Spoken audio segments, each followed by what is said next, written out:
Well, good afternoon. Good Sunday afternoon.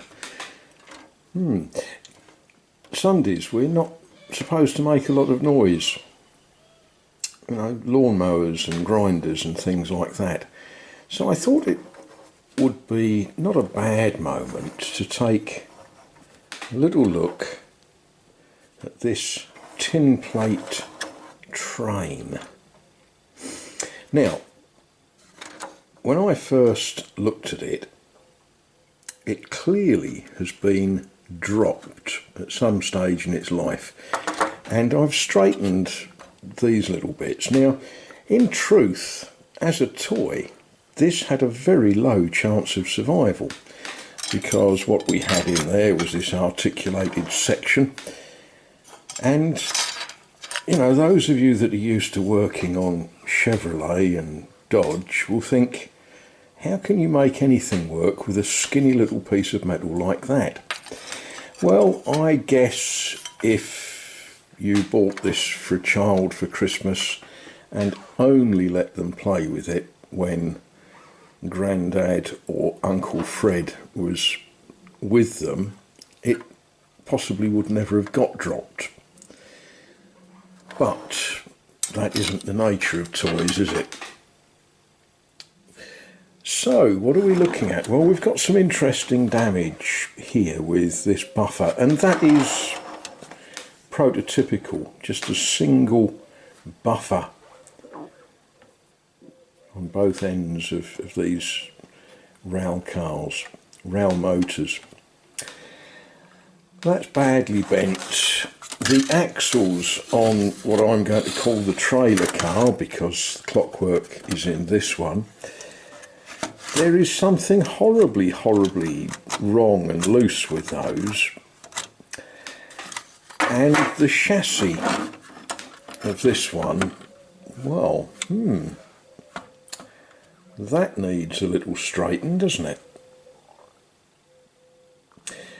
Which leads us into the problem of trying to restore anything in tin plate, because of course it's held together with fold over tabs.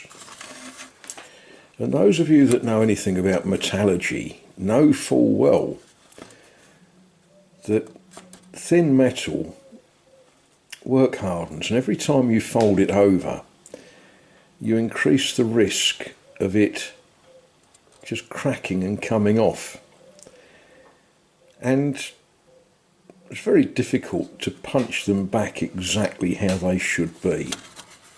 However, this as it stands is a wreck. It needs to be taken apart piece at a time. It needs to be straightened, and it needs then to be put back together. We will see if we can do something with the clockwork motor. It's a very strange system for engaging this.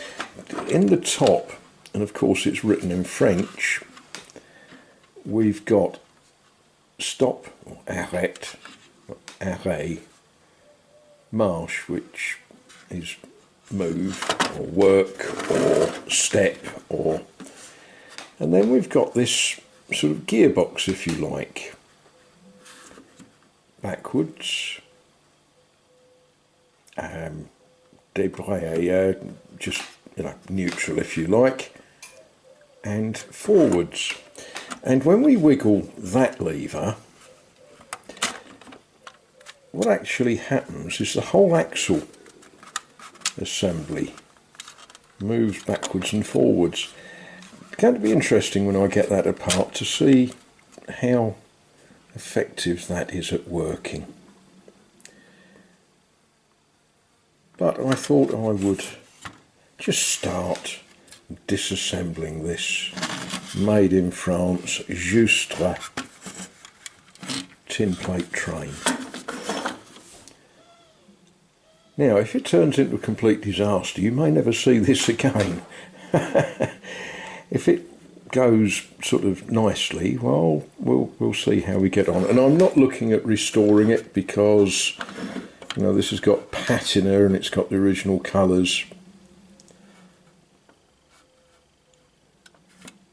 but it would be nice to have it a little bit more presentable for standing on a shelf somewhere.